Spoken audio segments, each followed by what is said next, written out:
This one's to you, Representative Lopez. So we learned recently from work done by La Colectiva that you've been profiting from incarceration of some of these immigrants and dreamers by working with the private prison company, ICA, or the Immigration Centers of America. Are you willing to cut all ties with the ICA and show proof of that by beginning the reparation process to commit to commit to support bonds for people that are detained at ICA Farmville? It's one of the largest detention centers in our state, and to publicly apologize for your work with the ICA in the past. Here's the thing. You know, the folks who are, I feel, unfairly attacking me on this have real issues and fears. The fear in the community is real. And I've been working on these issues for years. Now, I have something called a non-disclosure agreement that I'm not allowed to break, and that I'm trying to get around. I'm talking to attorneys about being able to talk about these issues, but I'm not allowed to break because it's with a federal agency.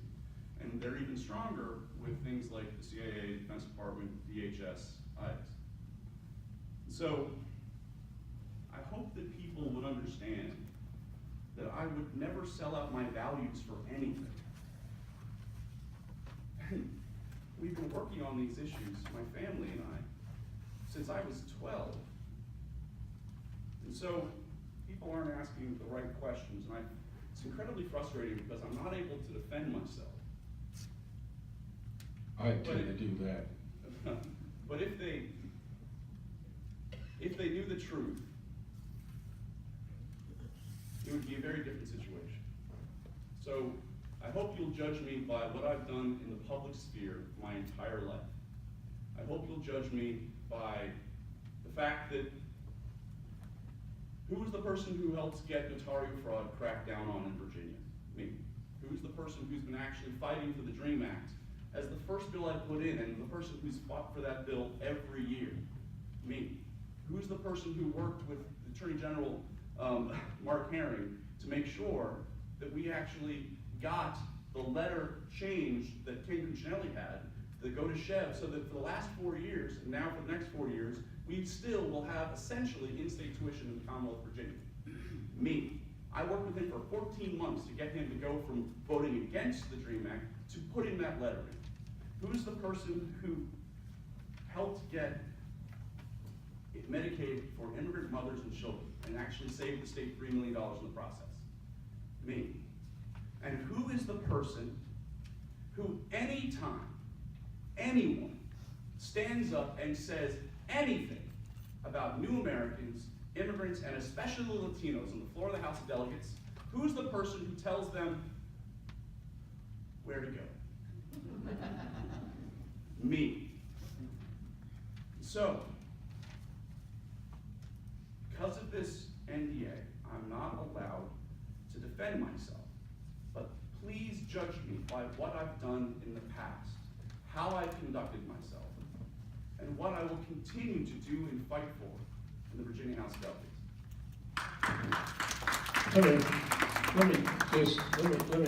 Hold on.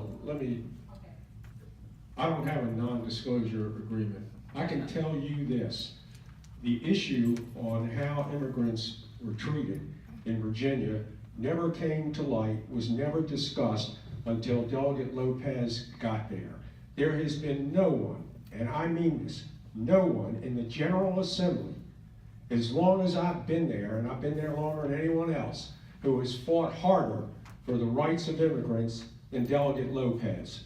And if anybody in here thinks that his involvement with this was a negative effect on that, you are sadly mistaken. This guy has gone overboard to make sure that these immigrant kids are treated fairly and with honor and with respect. And like I said, this issue didn't come before us. He's right. The first bill he put in was to get in-state tuition for these DACA children. The very first bill. No one, but no one, has worked harder than Delegate Lopez.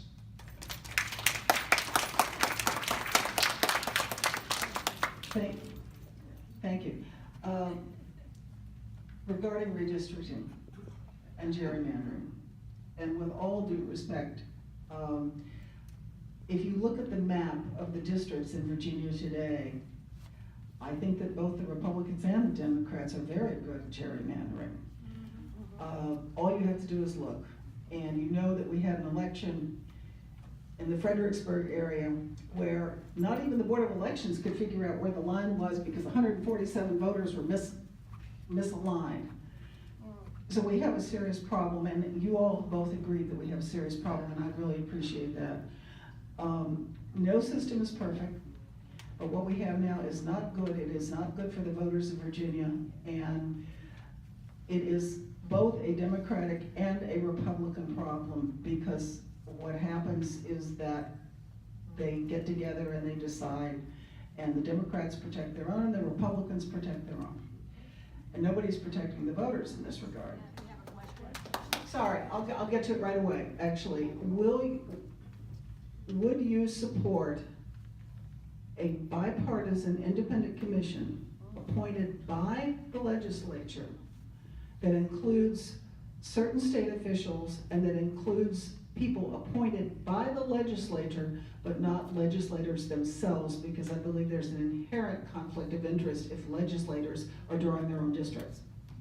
I didn't have the only thing that, I'm trying to be realistic with you all is that I don't think a bill like that has a prayer in the world of getting through the General Assembly without some General Assembly participation. Now, we can structure that so you can put, one that was, in fact, it was brought up by the 2021 people when they were in my office a little more than a week ago, that you could have 2 Democrats, 2 Republicans from the General Assembly, and 3 independent people who are not involved in the political process. And I wouldn't mind even increasing that number to 5 so they outnumber the legislators. But I think that it's going to be extraordinarily difficult, to do something like that. The other thing, like I pointed out before, you've got these, when neither party's going to support, something going through that they know it's going to put their party at an enormous disadvantage. That's, we got to deal with that as well. But I don't have a problem, going to that and going to some system, but it's going to have to be one, obviously, that everybody agrees on. The House of Delegates, the state Senate, Democrats and Republicans in both, and the governor. And that's a lot to put together, and a lot of states have tried that. Some have succeeded, but in some of the, and I think in most of the redistricting commissions, they do have to take into consideration where the current incumbent, lives. And you can say no, but that's a fact of life.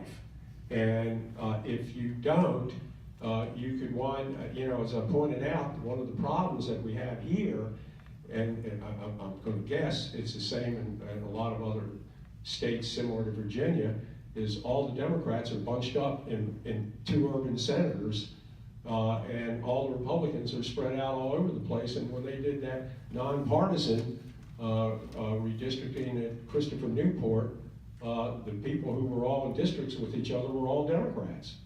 So along those lines, he's being very realistic about the nature of the General Assembly right now and whether or not something like what you just advocated for could get passed.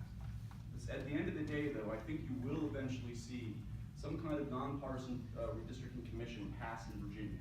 And I would actually go a step further than what you said. I wouldn't actually say that it'd be people that we should choose. I would say it should be a special master kind of situation where you actually are choosing people from outside of Virginia to help draw these lines. And so have the judges in Virginia choose folks from outside of Virginia who are experts in this area to draw these kinds of lines. But he's exactly right though about the reality of what you have in the General Assembly right now. Gail? Yes, thank you. I do actually have a follow-up question to that one, but I really want to raise this one issue, which is I'm here to ask you to support Senate Bill 624, 625. These fix loopholes in Virginia laws that will be exploited by internet lenders. These changes to the act will prevent internet lenders from exploiting Virginians with loans up to 950% interest that have none of the restrictions of payday and car title lending. If we open up Virginia to internet lending with no restrictions, we will put Virginia's consumer finance companies out of business. Instead, let's make internet lenders compete on a level playing field with existing companies. I don't have a problem with that. Great, and so then that's wonderful. Thank you so much, and I just wanted to say, would you be willing to work and support redistricting reform? The answer is yes, and I have voted for some of these bills. I can vote for every one because, I mean, I actually read legislation, and but I have voted for probably most of them. And we've gotten quite a few, if you've been following this over the last few years out of the Senate. They've all died in the House. And I suspect it's not going to be a whole lot different because they'll go to rules. Right. We went to the wrong side. We've got two over here that have been, we have the mic right here, and then Margaret Sullivan next. Okay, hi. First off, thanks to you guys for organizing it.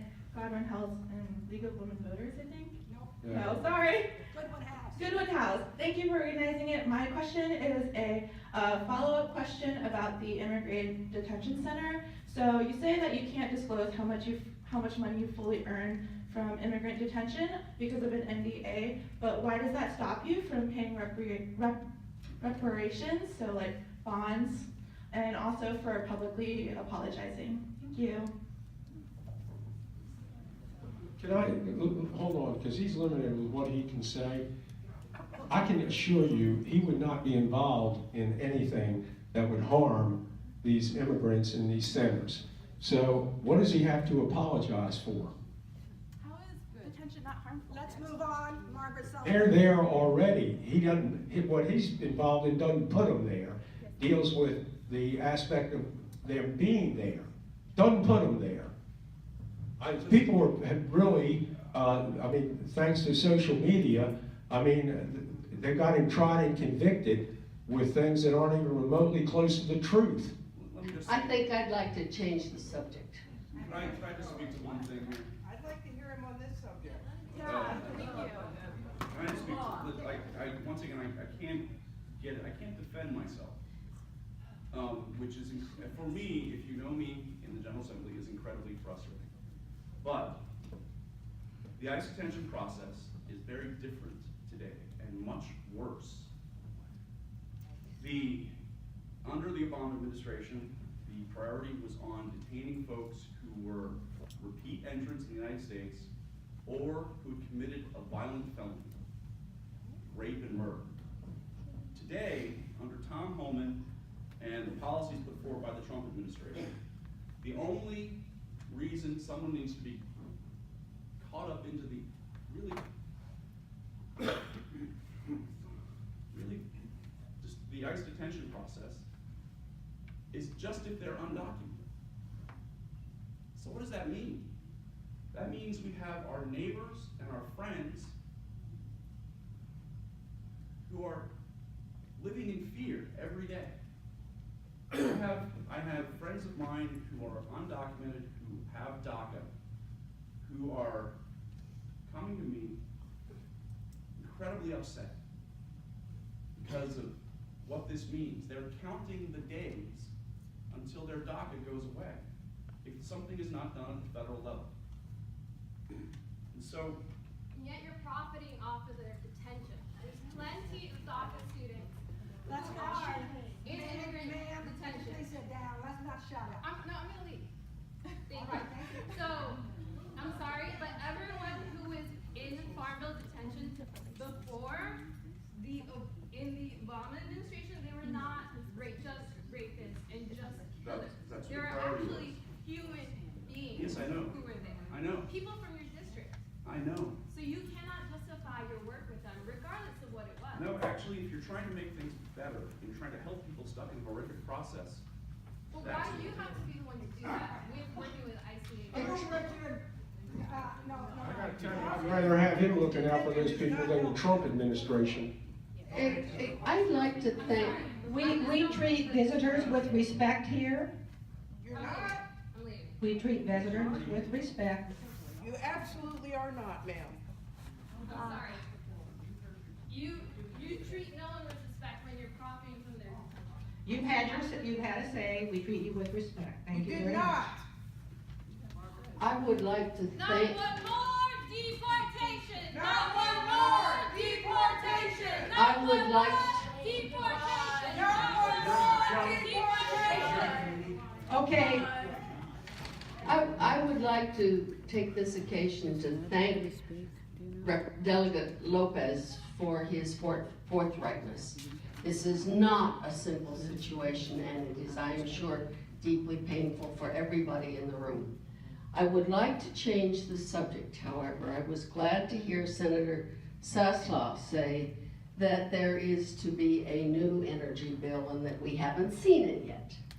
I think that sounded like it had all sorts of interesting possibilities. I was particularly glad to see hear the mention of everybody working together, because that doesn't happen often. And I was glad to hear about green energy, but I would like to know what's going to happen about rate management, because it seems to me that this is a critical issue, and that even though we don't pay our electric bills here, we pay for them indirectly. And I think it needs to be regularly regulated and not just dealt with as an unregulated monopoly. Okay, with that, my bill ends the rate freeze, as you know, okay?